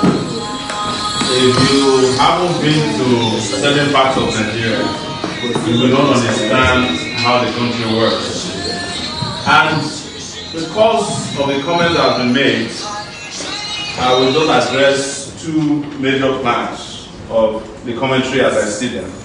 The issue of reaching out to more people, creating coalition, creating awareness, to such an extent that people will know you enough next time. My brother, what happened to us was well planned for the outcome that you saw. You know, we pasted posters. You cannot believe that in Nigeria there are people who paste posters, but they are not as important as people who tear posters. There is a brigade in Lagos that tears posters, and it gets police protection. In fact, some of our poster people were arrested during the election. We're the only party whose persons were arrested and prosecuted for posting our posters in Lagos. They are still in court as we speak. Secondly, I don't know if you remember that even the common debates that all the candidates were asking, they removed me from the debate. Even when the polls came back and said I was the number 3 most important person to be included in the debate, we took them to court. The judge on the day of judgment said, oh, he suddenly remembered that his vacation is over. Never gave a judgment. He now transferred the case to another judge. The case was never reassigned again to be heard or decided upon as we speak. I'm just giving you the background. The people who want this result, they already had their rights packaged. They did not campaign. Go and ask anybody in Ibadan where the Buhari only came to Ibadan and maybe spoke. I don't even think he spoke, he just waved. But it wasn't Buhari they were looking for, it was the price. In fact, if you are on the internet, you must have seen what they did in Lagos State, where Samuelu, who is now the governor, took trailers to the Lagos State Secretariat. They were throwing rice out. There were injuries visited from people as they were cashing a small rice. It was a bedlam because they wanted the outcome that we saw today. We, on our part, went to contest for an election with ideas. They went into the election with handouts. And even at the end of the day, some people were willing to take their money and their rights and still vote against them. But they did not make it possible for such people to even see the ballot paper. That's correct. Talk less of voting. We are talking about Benin and the issue of agents. For you to have agents in all the polling booths in Nigeria, you need 120,000 agents. a lot of people volunteered to be our agents because we couldn't afford it. Every agent for the PPC or PDP were collecting an average of 10,000 naira per agent. Multiply that by 120,000. All the money we raised was not enough to even pay agents. But we had volunteers who were willing to work for us. Some of them said they never saw the presiding officer till the end of the election. But yet, election results came out showing that elections took place in all those places. I want to add another thing that they did in this election we are talking about voting, is that so many people that voted for us, even people, some of our agents that had results showing that people voted for us, when they did the coalition, they allocated 0 votes to AAC. These are things that happen. In my hometown, because I was present and there was drone, I won in my polling unit and won in several polling because there was drone. They couldn't rig it, they were afraid of me. I am sure that we won in several places. But there was no counting of the elections. They let me win my polling unit because I was too strong for them. They brought soldiers, I fought the soldiers. They pointed a gun at me, I said shoot. They left me alone. But in other places, even Atiku did not win his polling unit. Oshibajo did not win his polling unit because people were there. But in other places, for example, in certain places in Lagos, they did not allow people from the southeast to vote because they know they were not going to vote for Buhari. Mass disenfranchisement. I'll go to the issue of coalition.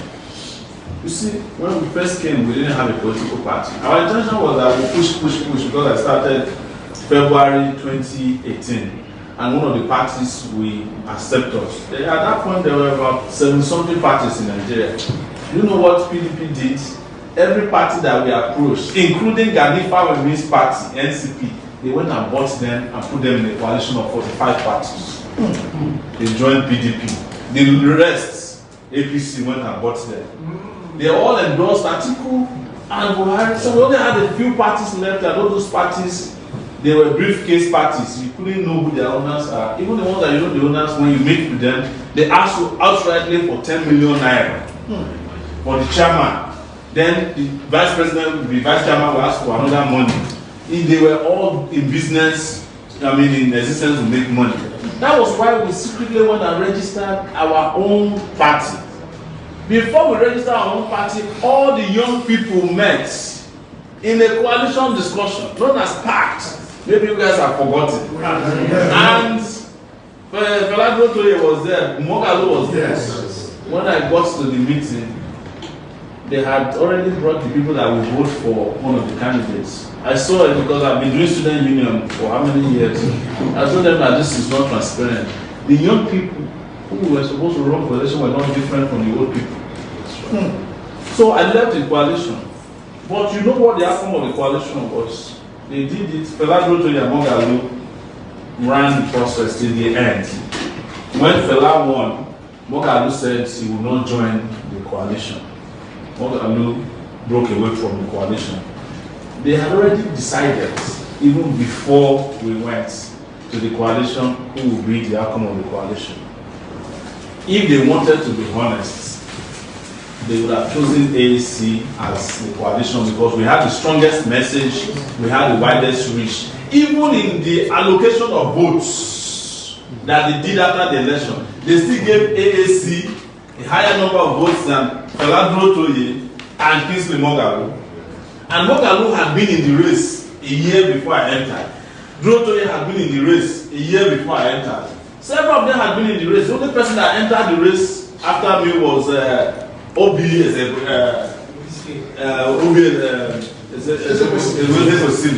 and Obi crashed out of the reason why she crashed out was that her party had already endorsed Buhari when she was traveling. By the time she came back, just to save face, she immediately removed herself from it. So we are the ones who want to see Nigeria the way it is in blue, in black and white. Some of the young participants you saw, they were sponsored to distract the attention of young people in the election by the same old political parties. I wish, honestly, I have time to write a book or make a movie. if you watch it, you will not be discussing coalition. But there's a coalition that is out there. The coalition of the oppressed is a huge number of people. The coalition of the willing of Nigerians who want to save themselves from this situation is a huge number. And if all of them bond together, it's the biggest coalition you can have. The coalition of Nigerians in diaspora who know how countries are run, 20 million of them, who are the ones who majorly funded our campaign. You know what was the reason they were afraid of our campaign? The fact that we didn't go to anybody to get money in Nigeria. So nobody had any control over us. It was a popular funding strategy called crowdfunding. Everybody puts in a little bit. And that one didn't make them feel happy. And these guys have devised the means of raising money without going to meet some very powerful people. That is something that we achieved in this election that we never go with. I am not in any way, writing off the opportunity to have a coalition. If there's anybody who feels the same way we feel, they are welcome to join us. If I find anybody who feels the same way I feel, I will go and join the person. In fact, if there's a better candidate tomorrow, I will support the candidates and subsume my own agenda behind it. The reason why you see me join the race was because I can see superfluous and frivolous campaigning. All the young people. For example, I confronted the young people when we met at a meeting. Said, you are talking about how to change Nigeria. You don't want to discuss the old bypass and what you will do to them. They said, African culture. You can't disrespect them. I said, old people that are disrespecting you. You have to tell them, put them in their position. Yes. You have to discuss what will happen in the future. You cannot be talking about the future that is esoteric. Only a few people who are brilliant knows how the future is. Just like they will say, only those people who have the third eye can see the future. The future should be broken down to everybody who wants to see the future. Let them see the window into that future. And the question about if I thought I would win the election, of course, if the election was free and fair, there is no way the Buhari would have defeated me. We could have started at the debate. Yes. And I'm standing in front of you. If I go to a debate with Atiku and Buhari, would they defeat me at the debate? No. That's what I'm talking about. No. And that's why they didn't want a debate. Yes, if Nigerians have a chance and we go through these things fair, in a square band, where we debate ideas, we are able to have the same access that they have to the media, both national, public and private, that we are denying. Would they defeat me? No. That was what Kadaria Ahmed asked me. He said, do you think you win the election? I said, if the election is free and fair, there's no way I can be defeated. And I'm not bragging. It's the truth. But you know what Kadaria was doing in the town hall meeting? Yes. Very antagonistic. Yes. Then, after election, she became an activist herself, Yes. fighting for Zamfara. Yes. I went to Zamfara, and when I came back, I said, wow, this place is going away. That was before the election. The places we traveled to in Zamfara, that time nobody can go there today, they have become killing fields. Forget about this whole narrative that Fulani is coming to. Yes, there are Fulani kidnappers. But the truth is that the Yoruba kidnappers too have not retired. Yes, the Southeastern kidnappers are not, the Benin kidnappers are not retired. So the buzzword about Fulani kidnapper, it sounds good because we're all tired. But the truth is that every kidnapper, regardless of where they are coming, they are still kidnapping. So why are we deceiving ourselves? So, and I said, the north is gone. The insecurity in Nigeria is affecting northern Nigeria more than any part of Nigeria at this point. Everything you are getting is underreported. They are killing people like flies. In Zamfara, in Kaduna, Southern Kaduna, they are killing people everywhere. Nigeria is secure, simple. So this is the problem. We would have won hands down if Nigerians were given the opportunity to hear us out. After the election, people are now listening to podcasts. They are breaking everything I said into small people are listening. people will come and say, are you the guy who said this thing? And I said, yes. Wow, how come I didn't vote for you? I said, you didn't want to vote for me. People were choosing between Atiku and Buhari. What is the difference? There's no difference. People were calling themselves articulated. Most of them, young people, youths, they were all on, Instagram and Facebook, calling themselves articulated. Buharidins and articulated. What is the difference? So, as they will tell you that they didn't hear about us, my brother, they know about us. They chose the path of destruction instead of path of progress. The moment you make that choice, you can never see progress. You can only see between the two dark alleys. And it was a choice. Otherwise, who on earth should be easy to find out about the good candidate and students? Everything I became today, I started as a student. The idea of fighting for what is right instead of what is wrong, I began as a student. When people were forming Abacha, collecting money from Akua, some of you have heard how I was offered a 505 when I was a student union leader. Why didn't I collect it and say that, don't mind Abiola? We didn't even vote for Abiola in the election. It was after the election that we started fighting for Abiola. So when students tell you that they don't know of a candidate, a student that is going to school, all he needed to do was have gone to Google and search the candidate. They know. I'm telling you, because later on, towards the election, they were following us on Instagram, the students, when they realized, but then it was too late. The other thing I will tell you about this whole popularity thing is that let's even assume that we didn't meet, we couldn't have won. But now there's a chance for them to see the difference. Right? And that's why we are here. Because that election is over. Yes. Some people have asked me, why did I go to court? I said, the money that I used to go to court, I would rather start using it now to build the movement. Because when I become president, a lot of things will have to be immersed. They know what they have done. What do you think they first did before they removed the Chief Justice of Nigeria? Just like that. Not in any way saying that I support the Chief Justice, I've said it openly. I was the first person to expose the guy. But that time when they were still using him, they said, no, he's still anything. When they needed to sacrifice him, they brought out the same dossier. That's how reporters had used to reveal his corruption in the past. So, and Philip, you mentioned Biafra. Yes. Do you know why people are agitating for Biafra? It's because they are looking for justice. That justice that eluded them before the war, during the war, and after the war is the reason Biafra is a strong thing today in Nigeria. If they are guaranteed the justice that they are looking for, Igbo man, Nigeria is not big enough for them. Yes, the continent of Africa is not big enough for an Igbo person. I say something and I don't say it to patronize Igbos. They have conquered the world in terms of sports, business, in terms of professionalism. Some of the best doctors, everywhere. There's nowhere you go to in America. If it's a small village of 10 people, the pharmacist there will be able to.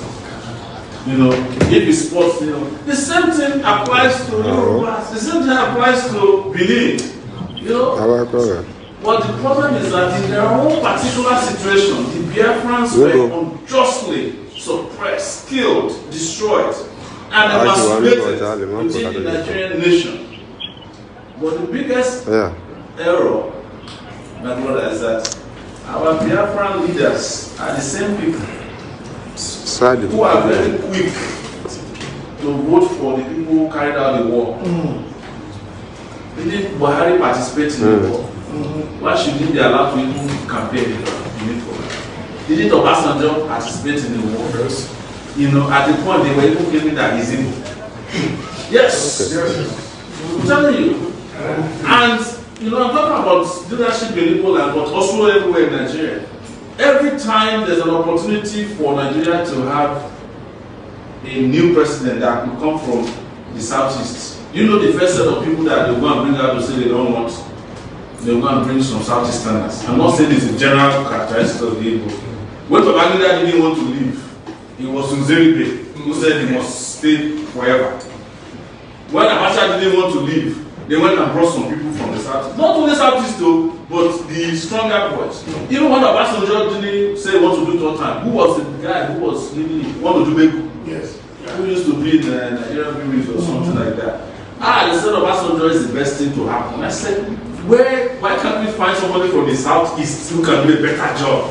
Why is it that we are the ones who are ahead of everybody saying that this Yoruba person must not leave power? When is power going to reach the Southeast if each time there's an opening, you say the person who is there must continue? So we must review the position of these leaders. I am one of the first persons to interview Nnamdi Kanu on Sahara TV. And one of the things I told him at that time, I said, start speaking on behalf of all the oppressed people in Nigeria. This idea of alienating people by saying Yoruba is stupid, Hausa, Negoro, is not going to help you, because you must know Yoruba people also need you to lead them to freedom. Hausa people too, they are oppressed. If they can find an Nnamdi Kanu that can lead them out of this nonsense, they will follow Nnamdi Kanu. If Yorubas can find an Nnamdi Kanu that is willing to lead them, yes. Everybody is looking for freedom. They are not going to ask of the ethnicity of the guy who can lead them to freedom. When Moses led the Israelites out of Egypt, they didn't ask whether it's Igbo or Yoruba or Hausa. Yes. All they needed to do is to say, don't go and make bread, or you know that bread that they used to make that delays them. And then when they left, they never looked at Egypt again. If they had been asking, you, Jew that is fat, you can't follow us. The one that is short, you can't follow us. You alienate people. That was my position at that time. But good news now is that even when you hear his message these days, you know that he has taken into consideration the fact that justice is a global phenomenon. I've been asked to meet him, by the way. I'll meet him any day when he's ready. But the conversation must be around how we can save our general humanity. And it ties into the question about why we African Action Congress as opposed to Nigerian Action Congress. Is that the fate of Africa is also tied to the fate of Nigeria. Nigeria being the most populous country on the continent of Africa. I studied geography, and when I walked into class one day, my teacher showed me the map of Africa. He said, do you know how it looks like? It says like a pistol. Do you know where the trigger is? Nigeria. But the problem with the African continent as a pistol is that the pistol is facing down.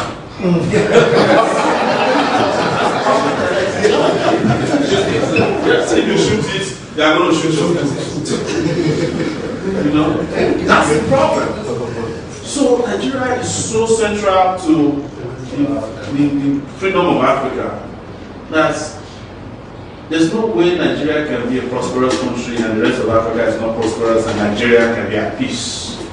Most of the Fulani herdsmen that you're hearing about, they are coming from Niger, Chad, because they are facing poverty in their own regions too.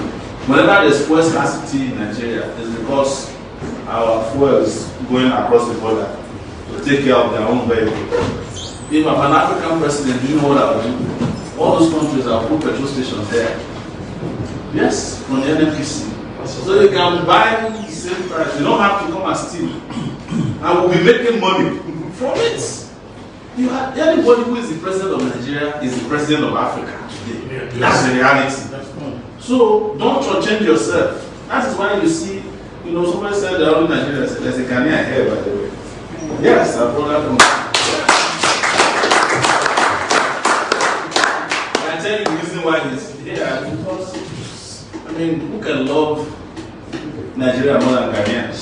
Exactly. Yeah. Yes. Yeah. And the fact that they still follow us today is an example of humility and love, because we humiliated Ghanaians. And who did it? Is the same Buhari? Yes. Yeah. Ghana was good. But the saddest thing is Ghanaians are planning Nigeria must go to.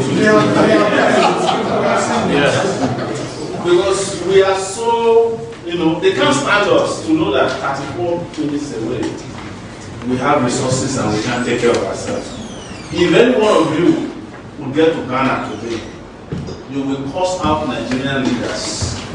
They had an airport that just opened. You think that we are in Europe. Absolutely nice. They are starting to get their economy back on its feet. A lot of work still needs to be done. But Ghana today is a better place than Nigeria. They had blackouts for 2 years. It was a big deal in Ghana. To the extent that the president ordered which the blackout happened, even though he fixed the problem, Mahama, they still did not vote for him. We have had blackouts since. It is the people who are importing generators into Nigeria that we vote for in every election. Yes. That is the paradox of Nigeria. So lots of work, and I will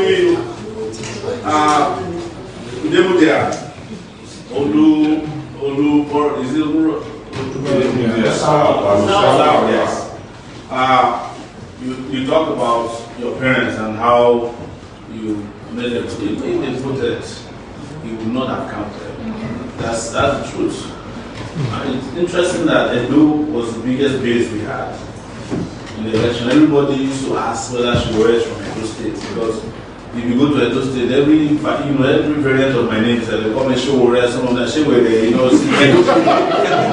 They loved me and I loved them, and what support we had from Spain, Italy, everywhere in Germany. There was a lot of our PAC and TIA people. But you know what they did? First, a lot of people went home for the election. They postponed the election from the 16th. A lot of our people that went out to come back. So some people who had already decided they want to be polling agents, they had already gathered their village parents. They had to leave because you don't have an extra week to spend. Nobody was sure that they would even hold the election the next weekend. So you saw how we tactically, and that day the first election was supposed to be my birthday, February 16th. So they tactically changed it so that they won't give me a birthday gift. Very, very funny. So what I'll say finally is that now we have a chance. Everything that we reviewed in terms of comment questions today were things that happened in the past. And we have history behind us to review what went wrong. Please, and I want to say this is very important. If you still see this as a Sowore going to become president, let him go and campaign. We are deceiving ourselves. We have to personalize this, all of us that are here. Take it as your project too, if you believe in this. Because imagine that we're able to run this country, we win the presidency. Look at the pride that will be in your life, that you can go back home. You can take your children home, right? You can take them to Nigeria on vacation, as opposed to using Nigeria to scare them at home. Think about the value you can add even to Nigeria as a diaspora. Just like they're talking about Greece. The Greeks in New York, in Europe, whenever it is time for them to rescue their country, they come together. But the reason they can rescue their country is that they have a country they can rescue. Today, you don't have a country that you can even rescue. This is on a lighter note. I was watching a guy yesterday in Benin. He has been sending home money to build house. Only to arrive there, there's no house. That is Nigeria for you. You have been sending money home, sending your emotions home to build Nigeria. When you arrive to Nigeria, there's no Nigeria. That's Nigeria for you. Right from the airport. Yes. Because we have the worst airport, with due respect, in the world. And I have traveled the world a little bit. I've been to a lot of third world countries. Recently I went to Mexico. I was thinking that if I go to Mexico, I'll be holding my wallet. I thought Mexico is like Lagos, based on what we read on the way. Mexico is like the US. Yes. So it's better than some even US cities. Yes. When I was coming to Greece, I thought it would be Oshodi. In New York, I got to Greece here. I everything, all the roads and everywhere is clean. You know, I got to Italy. The only place that I went to that looks like Nigeria is Napoli.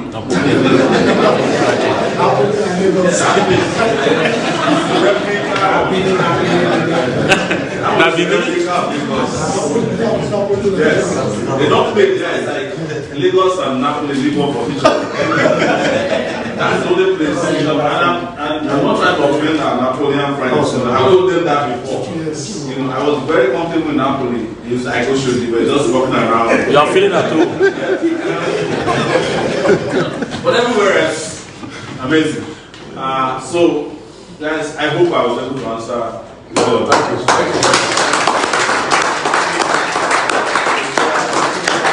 It's 8:30 and it felt like an hour ago. So again, thank you so much. And somebody requested, would you come back? Absolutely. I would love to make this an annual event. In fact, I'm thinking about coming here for a revelation. They said there's a town called Thessaloniki.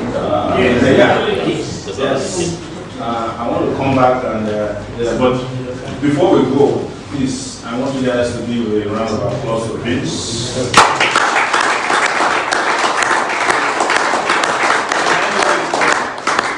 Please come and I'm going to see you. And also Toye, where's Toye here? Yes. Let's get over our community here. In the 80s and 90s, when they started Nikon Local Eating Hotel, the tagline was, "Come, let's spoil you a little." These guys have almost destroyed me. On the yam, fish, it's been amazing. Thank you so much.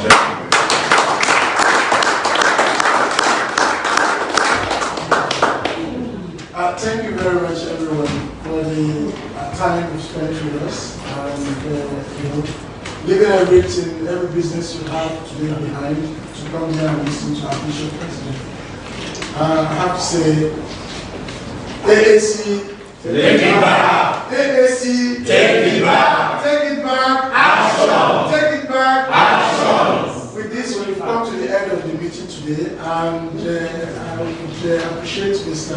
Donald to give us a bit of thanks so that we can go on our business.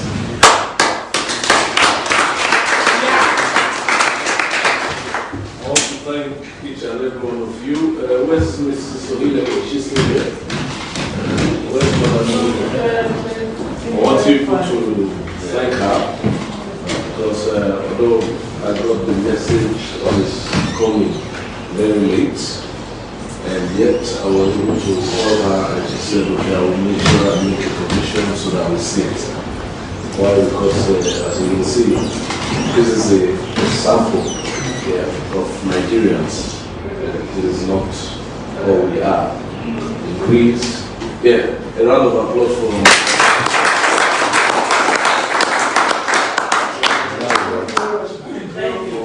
hosting us so at so short notice.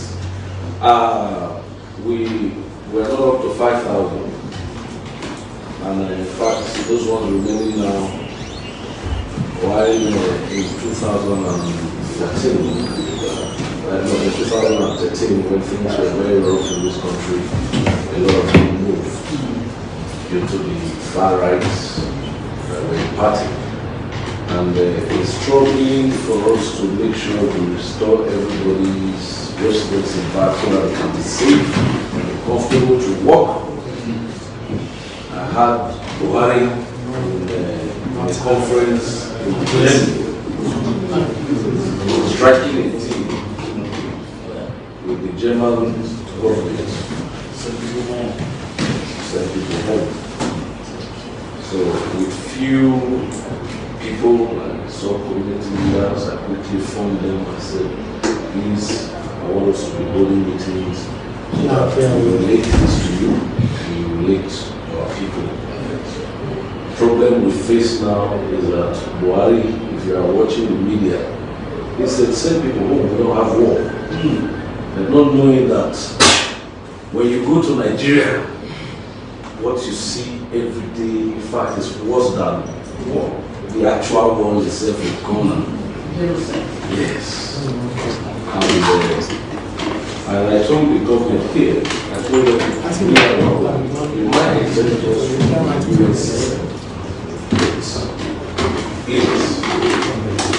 we must also leave our people here because as far as the police crime, we came to seek refuge.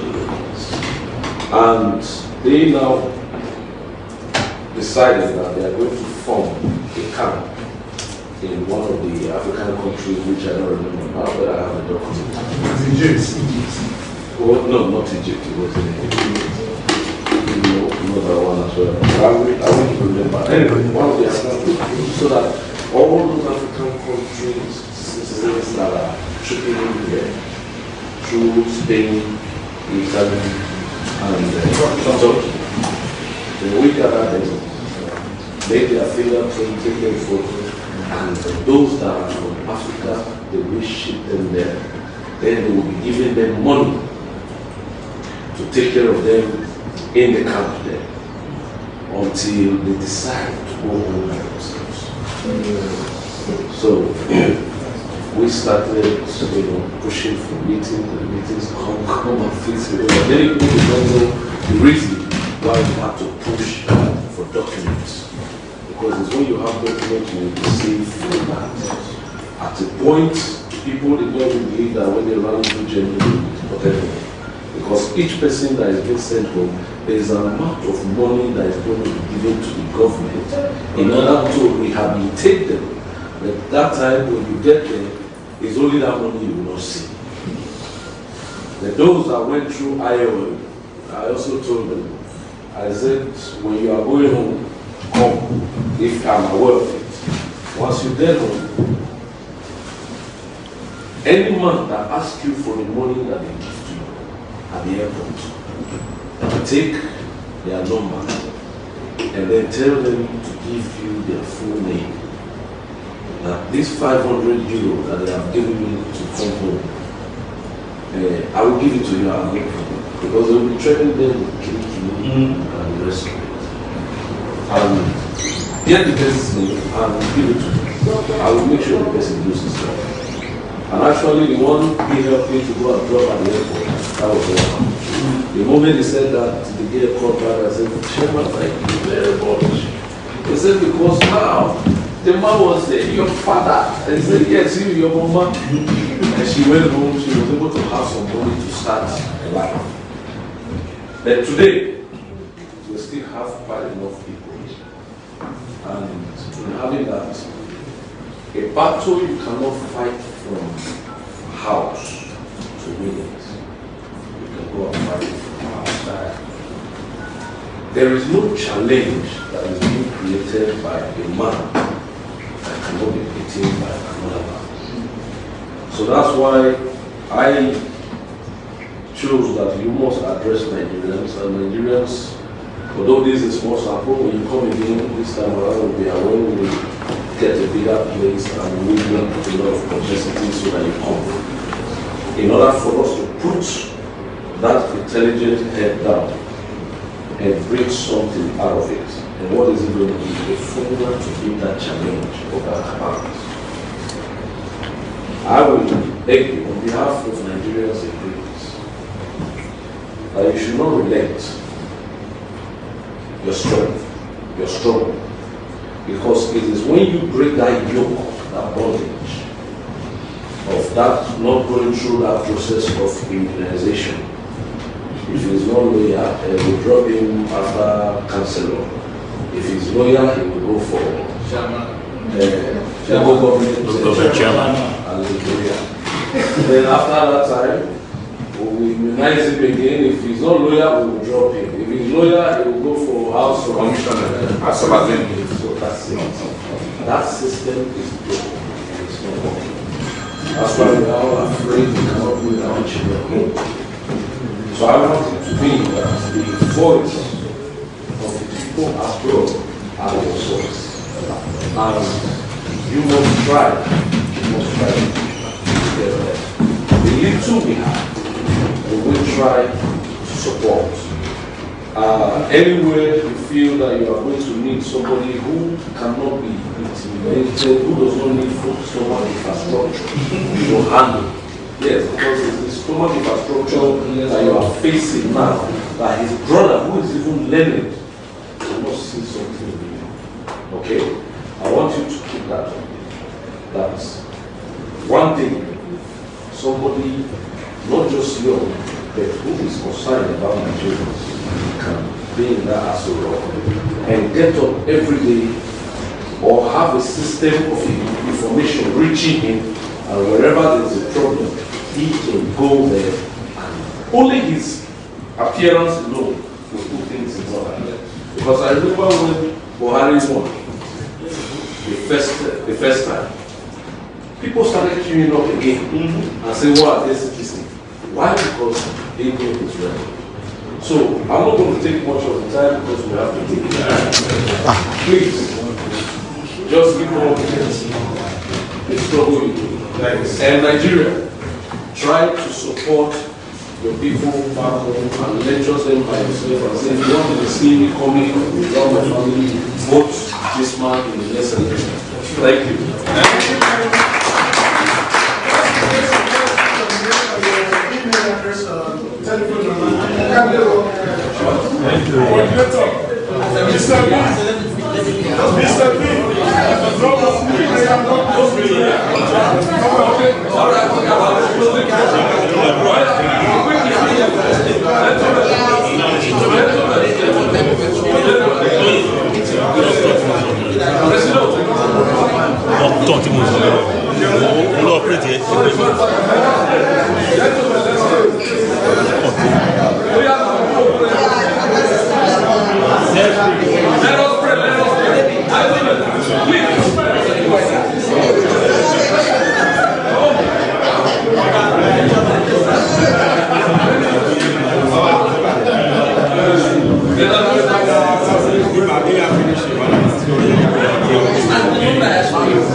Like this. Amen. And we thank you because you are bringing a helper from above. Yes. Thank you, Lord. And he has come to stay. Amen. Lord, you will be with him. Amen. And you have already been with him. Amen. It is done. Amen. We thank you as we go home, go with us. Amen. Protect and guide us. Amen. So your perfect will be done. Amen. In Jesus' name. Amen. Amen. Amen.